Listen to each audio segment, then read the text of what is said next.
অন্তর্বর্তী সরকারের প্রথম বৈঠকে আইন শৃঙ্খলা পরিস্থিতির উন্নতিতে গুরুত্ব, প্রতিটি গুলির বিচার হবে জানালেন উপদেষ্টা রিজওয়ানা। বীর শহীদদের প্রতি শ্রদ্ধা। ডক্টর ইউনূসের সরকারকে স্বাগত জানিয়েছে যুক্তরাষ্ট্র। পাশে থেকে সহযোগিতার আশ্বাস জাতিসংঘের। বিএনপি নেতাদের জানালেন আবাসিক প্রতিনিধি। আওয়ামী লীগের নীল নকশা সম্পর্কে সজাগ থাকার আহ্বান মির্জা ফখরুলের। বাংলাদেশে ফিরবেন শেখ হাসিনা, অংশ নেবেন নির্বাচনে, জানিয়েছেন জয়।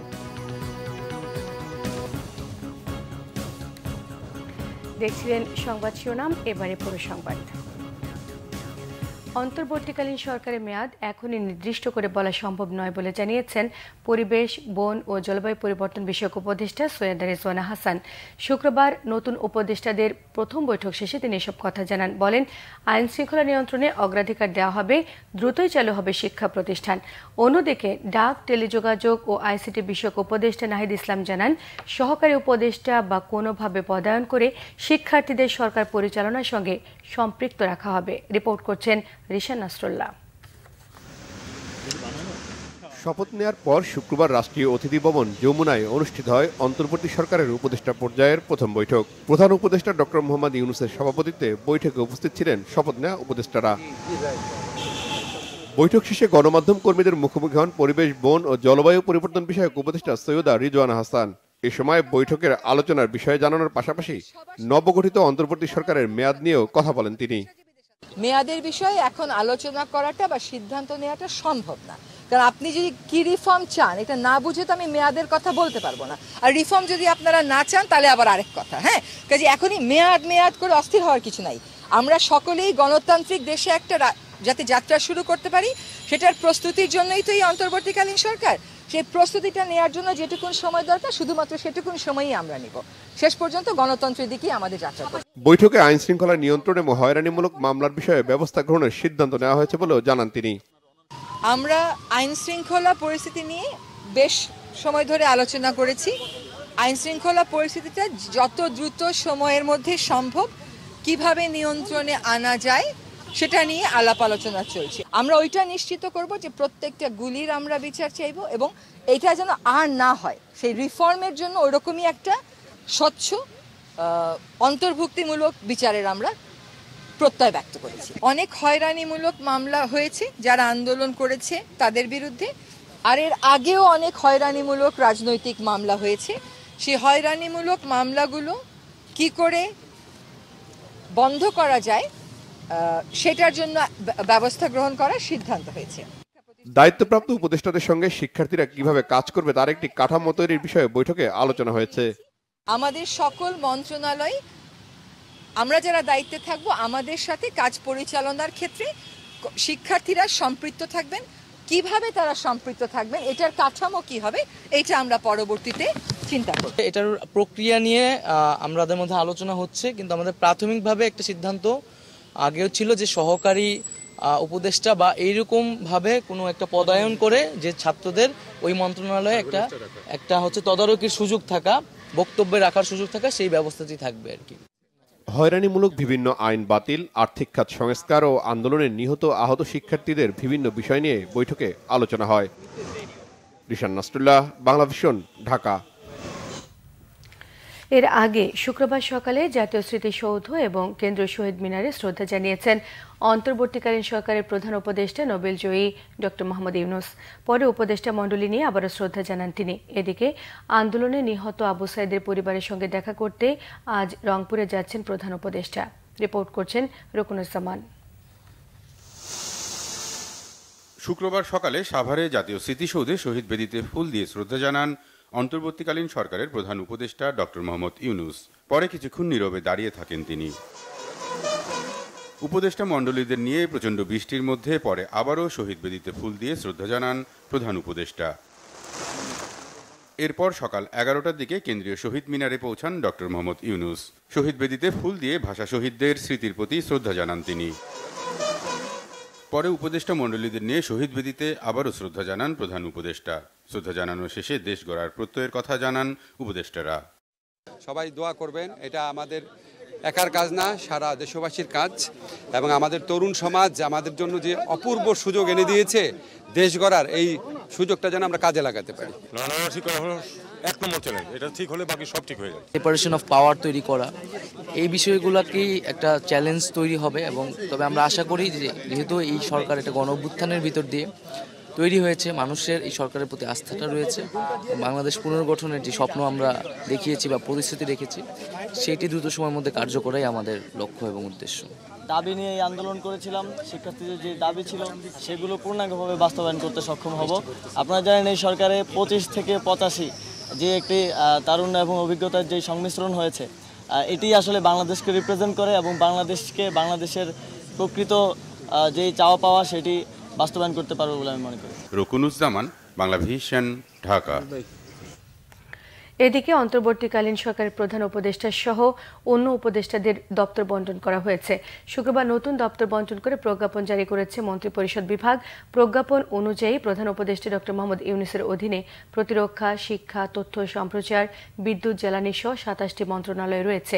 উপদেষ্টাদের মধ্যে সালেউদ্দিন আহমেদকে দেওয়া হয়েছে অর্থ ও পরিকল্পনা মন্ত্রণালয়ের দায়িত্ব, ডক্টর আসিফ নজরুল আইন, বিচার ও সংসদ বিষয়ক মন্ত্রণালয়, হাসান আরিফ স্থানীয় সরকার মন্ত্রণালয় এবং ব্রিগেডিয়ার জেনারেল অবসরপ্রাপ্ত ডক্টর এম সাখাওয়াত হোসেনের অধীনে থাকবে স্বরাষ্ট্র মন্ত্রণালয়।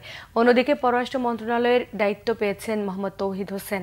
শিল্প মন্ত্রণালয়ের দায়িত্বে আদিলুর রহমান খান, সৈয়দা রিজওয়ানা হাসান। পরিবেশ, বন ও জলবায়ু পরিবর্তন মন্ত্রণালয় শারমিন এস মোর্শেদ, সমাজ কল্যাণ মন্ত্রণালয় ফরিদা আক্তার, মৎস্য ও প্রাণী সম্পদ মন্ত্রণালয় ডক্টর আ.ফ.ম. খালিদ হোসেন, ধর্ম মন্ত্রণালয় এবং নূরজাহান বেগম স্বাস্থ্য ও পরিবার কল্যাণ মন্ত্রণালয়ের দায়িত্ব পালন করবেন। উপদেষ্টাদের মধ্যে বৈষম্য বিরোধী ছাত্র আন্দোলনের নাহিদ ইসলামের অধীনে ডাক, টেলিযোগাযোগ ও তথ্য প্রযুক্তি মন্ত্রণালয় এবং আসিফ মাহমুদ সজীব ভুঁইয়া আছেন যুব ও ক্রীড়া মন্ত্রণালয়ের দায়িত্বে। শান্তিতে নোবেল জয়ী ডক্টর মোহাম্মদ ইউনূসের নেতৃত্বে গঠিত বাংলাদেশের অন্তর্বর্তী সরকারকে স্বাগত জানিয়েছে মার্কিন পররাষ্ট্র দপ্তর। বলা হয়েছে, এই সরকারের সঙ্গে কাজ করতে প্রস্তুত ওয়াশিংটন। মার্কিন পররাষ্ট্র দপ্তরের নিয়মিত ব্রিফিংয়ে বাংলাদেশ প্রসঙ্গে প্রশ্নের জবাবে অন্তর্বর্তী সরকারের শপথ গ্রহণের বিষয়ে প্রতিক্রিয়া দেন মুখপাত্র ম্যাথিউ মিলার। তিনি জানান, সহিংস পরিস্থিতি থামাতে ডক্টর ইউনূসের নেতৃত্বে আসাকে স্বাগত জানায় মার্কিন যুক্তরাষ্ট্র। গণতান্ত্রিক ভবিষ্যতের জন্য ইউনূস এ দায়িত্বে নিয়েছেন বলেও মন্তব্য করেন তিনি আরও জানান, যুক্তরাষ্ট্রের পক্ষ থেকে মার্কিন দূতাবাসের চার্জ দ্য অ্যাফেয়ার্স শপথে উপস্থিত ছিলেন।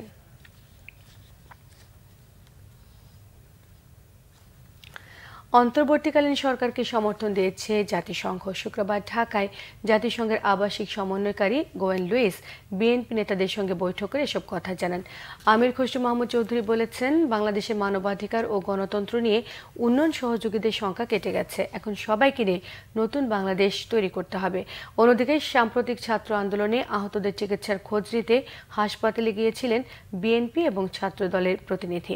রিপোর্ট করছেন মিরাজ হোসেন গাজী। শুক্রবার সকালে বিএনপি চেয়ারপারসনের গুলশান কার্যালয়ে আসেন ঢাকাস্থ জাতিসংঘের আবাসিক সমন্বয়কারী গোয়েন লুইস। সাম্প্রতিক পরিস্থিতি নিয়ে বিএনপি নেতাদের সাথে বৈঠক করেন তিনি। দলটির মহাসচিব মির্জা ফখরুল ইসলাম আলমগীর, স্থায়ী কমিটির সদস্য আমির খসরু মাহমুদ চৌধুরী সহ উভয় পক্ষের সংশ্লিষ্টরা বৈঠকে অংশ নেন। বৈঠক শেষে গোয়েন লুইস বলেন, সব দল ও সুশীল সমাজের সঙ্গে কথা বলছেন তারা।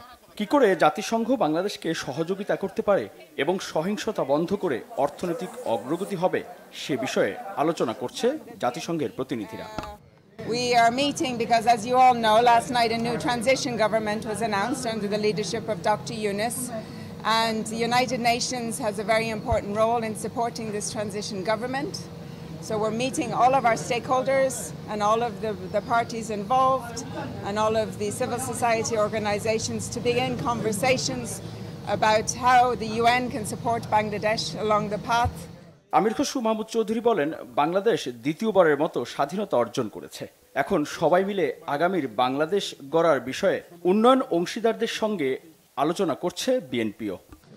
আজকের বাংলাদেশের এই বড় ধরনের যে পরিবর্তন হয়েছে, বাংলাদেশে যে আবার আমরা দ্বিতীয়বার স্বাধীনতা পেয়েছি, এর সাথে বাংলাদেশের মানুষের জনসমর্থন যেভাবে ছিল, আন্তর্জাতিক সম্প্রদায়ের ভালো সমর্থন ছিল, বিশেষ করে ইউনাইটেড নেশনসের একটা বড় ধরনের সমর্থন ছিল বাংলাদেশের মানুষের হিউম্যান রাইটস ফিরিয়ে আনা, বাংলাদেশের উন্নয়ন পার্টনার যারা আছে তারা বাংলাদেশের আগামী দিনের ভবিষ্যৎ কী হবে সেটা নিয়ে সকলের মধ্যে একটা দ্বিধাদ্বন্দ্ব ছিল।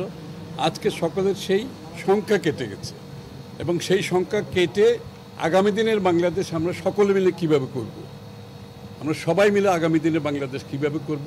আমাদের পার্টনাররা UN is a major partner এবং তাদের সমর্থন প্রয়োজন আছে এবং তারা সেই সমর্থন দিতে রাজি আছে। এবং এদিকে সম্প্রতি ছাত্র আন্দোলনের সময় আহতদের দেখতে হাসপাতালে যান জাতীয়তাবাদী ছাত্র দলের নেতারা। বিএনপির ছাত্র বিষয়ক সম্পাদক সহ সাধারণ শিক্ষার্থীরাও এ সময় তাদের সাথে ছিলেন। আহতদের সুচিকিৎসা নিশ্চিত করতে দলের পক্ষ থেকে সব ধরনের সহযোগিতার পাশাপাশি সরকারের প্রতিও আহ্বান জানান ছাত্র দলের নেতারা। মিরাজ হোসেন গাজী, বাংলা ভিশন, ঢাকা। আওয়ামী লীগের নীল নকশা সম্পর্কে সজাগ থাকার আহ্বান জানিয়েছেন বিএনপির মহাসচিব মির্জা ফখরুল ইসলাম আলমগীর। তার অভিযোগ, দলটি পরিকল্পিতভাবে অন্তর্বর্তীকালীন সরকার এবং বিজয়ী ছাত্র জনতার উপর প্রতিশোধী নীল নকশা নিয়ে মাঠে নেমেছে। এক বিবৃতিতে এসব কথা বলেন তিনি বলেছেন, এসব ঘৃণ্য অপরাধের দায় সুকৌশলে বিএনপি সহ সব গণতান্ত্রিক রাজনৈতিক শক্তির উপর চাপানোর জন্য সামাজিক গণমাধ্যমকে ব্যবহার করা হচ্ছে। তিনি আরও জানান, দুর্বৃত্তরা হিন্দু, বৌদ্ধ, খ্রিস্টান সম্প্রদায়ের নাগরিকদের সম্পদ এবং ধর্মীয় উপাসনালয়কে টার্গেট করছে। সাম্প্রদায়িক দাঙ্গার লক্ষ্যে সমাজকে বিভক্ত করে এই মুহূর্তে তাদের লক্ষ্য। এসব ষড়যন্ত্রের বিরুদ্ধে যার যার অবস্থান থেকে সামাজিক সচেতনতা এবং প্রতিরোধ গড়ে তোলার আহ্বান জানিয়ে বিএনপি মহাসচিব আশা ব্যক্ত করেন, অন্তর্বর্তীকালীন সরকার, প্রশাসন ও সর্বস্তরের নাগরিক এই বিষয়ে সজাগ আছেন। বাংলাদেশ জাতীয়তাবাদী দল বিএনপি নাম ব্যবহার করে যারাই এ ধরনের অপতৎপরতায় জড়িয়ে পড়বে তাদের বিরুদ্ধে সাংগঠনিক এবং আইনগত কঠোর ব্যবস্থা নেওয়ার হুঁশিয়ারি দিয়েছেন মির্জা ফখরুল। বাংলাদেশে ফিরে আসবেন সাবেক প্রধানমন্ত্রী শেখ হাসিনা। অংশ নেবে নির্বাচনে বলেছেন তার ছেলে সজীব ওয়াজেদ জয়। শেখ হাসিনা ভারতে পালিয়ে যাবার 3 দিনের মাথায় নিজের দেয়া আগের বক্তব্য থেকে সরে এসে এমন দাবি করলেন তার ছেলে সজীব। ছাত্র জনতার বিক্ষোভের মুখে গত 5 আগস্ট ভারতে পালিয়ে যান শেখ হাসিনা। এরপর সামাজিক মাধ্যমে ভিডিও পোস্ট করে আর বিভিন্ন গণমাধ্যমে সাক্ষাৎকার দিয়ে তার ছেলে সজীব ওয়াজেদ জয় বলেছিলেন তার মা আর বাংলাদেশে যাবেন না, রাজনীতি করবেন না। এমনকি শেখ মুজিবের 2 কন্যার সন্তানরাও আওয়ামী লীগের হাল ধরার কোনো সম্ভাবনা নেই। এরপর প্রতিদিন জয় কোনো না কোনো সংবাদ মাধ্যমে শেখ হাসিনার, নিজের, দলের আর বাংলাদেশের জনগণের ভবিষ্যৎ নিয়ে কথা বলেছেন। বৃহস্পতিবার ভারতের গণমাধ্যম টাইমস অফ ইন্ডিয়ায় দেয়া সাক্ষাৎকারে বলেছেন, অন্তর্বর্তী সরকার নির্বাচনের প্রস্তুতি নিলে, বাংলাদেশে গণতন্ত্র প্রতিষ্ঠিত হলে দেশে যাবেন শেখ হাসিনা। দল এবং কর্মীদের অস্তিত্ব রক্ষার স্বার্থে বাংলাদেশের রাজনীতিতে নিজের সক্রিয় হবার বার্তাও দিয়েছেন জয়। বলেছেন, অন্য কোনো দেশে আশ্রয়ের কোনো পরিকল্পনা নেই শেখ হাসিনার। এদিকে আশ্রয়ের আবেদনের জেরে যুক্তরাজ্যের পররাষ্ট্রমন্ত্রী ডেভিড ল্যামি ফোনালাপ করেছেন ভারতের পররাষ্ট্রমন্ত্রী এস জয়শঙ্করের সঙ্গে। পদত্যাগ করেছেন বাংলাদেশ ব্যাংকের গভর্নর আব্দুর রউফ তালুকদার। শুক্রবার দুপুরে ব্যক্তিগত কারণ দেখিয়ে আর্থিক প্রতিষ্ঠান বিভাগের সচিবের কাছে তার পদত্যাগপত্র পাঠিয়েছেন। সংশ্লিষ্টরা জানিয়েছেন, শুক্রবার বেলা 3টার দিকে গভর্নর তার পদত্যাগপত্রটি আর্থিক প্রতিষ্ঠান বিভাগের সচিব মোহাম্মদ আব্দুর রহমান খানের কাছে পাঠান। সেখানে তিনি পদত্যাগের জন্য ব্যক্তিগত অসুবিধার কথা উল্লেখ করেন। গত আগস্টে প্রধানমন্ত্রী পদ থেকে শেখ হাসিনার পদত্যাগের পর থেকে বাংলাদেশ ব্যাংকে যাননি গভর্নর আব্দুর রউফ তালুকদার। দেশের রাজনৈতিক পট পরিবর্তনের পর গত বুধবার একদল কর্মকর্তা কেন্দ্রীয় ব্যাংকের গভর্নর, 4 ডেপুটি গভর্নর, উপদেষ্টা এবং আর্থিক গোয়েন্দা দপ্তরের প্রধানের পদত্যাগ দাবি করে মিছিল করেছেন। তারা একজন ডেপুটি গভর্নরকে সাদা কাগজে সই করতে বাধ্য করেন এবং আরও 4 জন শীর্ষস্থানীয় কর্মকর্তাকে পদত্যাগে রাজি করান। স্বস্তি ফিরে না আসা পর্যন্ত সংখ্যালঘুদের পাশে থাকার আশ্বাস দিয়েছেন বিএনপি নেতা ইঞ্জিনিয়ার ইশরাক হোসেন। শুক্রবার রাজধানী পুরান ঢাকার বেশ কয়েকটি মন্দির এবং বসবাসরত হিন্দু ধর্মাবলম্বীদের সঙ্গে দেখা করে এই আশ্বাস দিয়েছেন তিনি। ইশরাক হোসেন বলেছেন, বিএনপির পক্ষ থেকে নিরাপত্তা দেওয়ার সব ব্যবস্থা নেওয়া হয়েছে। পরিস্থিতি স্বাভাবিক না হওয়া পর্যন্ত মাঠেই থাকবে নেতাকর্মীরা। এই অস্থির সময়ে সার্বিক খোঁজখবর নেন তিনি। হিন্দু বাসিন্দারা জানান, গেল কয়েকদিনের অস্থিরতায় নিরাপত্তা নিয়ে শঙ্কায় থাকলেও বিএনপি নেতাকর্মীরা পাশে থাকায় তারা অনিরাপদ বোধ করেননি। এর আগে সকাল থেকে পুরান ঢাকার শাখারী বাজার, তাঁতিবাজার, স্বামীবাগ এলাকার লোকনাথ ব্রহ্মচারী আশ্রম ও মন্দির, স্বামীবাগের ইস্কন মন্দির এবং টিকাটুলির জয়কালী মন্দির এবং এলাকার সনাতন ধর্মাবলম্বীদের সঙ্গে দেখা করেছেন ইশরাক। এসব এলাকার ব্যবসায়ীদের সঙ্গেও কথা বলে তাদের পাশে থাকার আশ্বাস দিয়েছেন ঢাকার দক্ষিণ সিটি কর্পোরেশনে বিএনপি সাবেক এই মেয়র প্রার্থী। বাংলাদেশটা আমাদের সকলের, আমার আপনার আমাদের সকলের দেশ এবং এখানে সবাই নিরাপদে বসবাস করবে, এটাই আমাদের প্রতিজ্ঞা। আপনারা জানেন দেশে একটা পরিবর্তন হয়েছে। বিগত 2-4 দিন একটা সরকার ছিল না, আইন শৃঙ্খলা রক্ষাকারী বাহিনী ঠিকমতো দায়িত্ব পালন করতে পারে নাই, তাই কোথাও কোথাও কিছু সমস্যা তৈরি হয়েছে। কিন্তু আমি আপনাদেরকে নিশ্চিত করে বলতে চাই, গতকাল সন্ধ্যায় সরকার শপথ নিয়েছে, আজকে থেকে বিভিন্ন থানায় আইন শৃঙ্খলা রক্ষাকারী বাহিনী তাদের দায়িত্ব পালনের জন্য তারা যোগদান করবে। এবং পাশাপাশি আমরা যারা বিএনপি করি, বাংলাদেশ জাতীয়তাবাদী দল, আমরাও বিভিন্ন ভলেন্টিয়ারের মাধ্যমে সার্বক্ষণিক বিভিন্ন মন্দির, বিভিন্ন এলাকায়, বিভিন্ন রাস্তায় আমরা পাহারা আপনাদেরকে সহযোগিতা করছি। আপনাদেরকে এতটুকুই বলবো যে আপনারা এই পরিবর্তনের ফলে কেউ বিন্দু মাত্র মনে করবেন না যে আপনাদের কোনো ধরনের ভীতি আপনাদের মধ্যে রয়েছে, বসবাসের জন্য আপনাদের অনুপযোগী মনে হচ্ছে, কোনোদিনও মনে করবেন না। আমাদের এই দুঃসময়ে যারা থাকবে তাদের নাম স্বর্ণাক্ষরে লেখা থাকবে। আজকে আমরা সমবেতভাবে ঐক্যবদ্ধভাবে এই দুষ্কৃতিকারী কারা আমরা সবাই জানি, তাদেরকে আমরা ঠেক দেব। আমরা দেশকে ভালোবাসি, সবার উপরে মানুষ, আমিও মানুষ, আপনিও মানুষ, কাজে আমরা পরস্পরের প্রতি ভালোবাসা এবং বিশ্বস্ততা, আমাদের বিশ্বাস অবশ্যই থাকবে। আমি চাই আমরা একসাথে, এক চিন্তায়, এক ভাবনায় আমরা দেশকে আবার পুনর্গঠন করব। সবাইকে সংবাদ শেষ করব শিরোনামগুলো আরো একবার জানিয়ে দিয়ে। অন্তর্বর্তী সরকারের প্রথম বৈঠকে আইন শৃঙ্খলা পরিস্থিতির উন্নতিতে গুরুত্ব, প্রতিটি গুলির বিচার হবে, জানালেন উপদেষ্টা রেজওয়ানা। বীর শহীদদের প্রতি শ্রদ্ধা।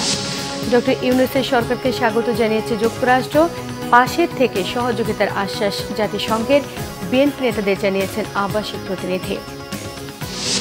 আওয়ামী লীগের নীল নকশা সম্পর্কে সজাগ থাকার আহ্বান মির্জা ফখরুলের। বাংলাদেশে ফিরবেন শেখ হাসিনা, অংশ নেবে নির্বাচনে, জানালেন জয়।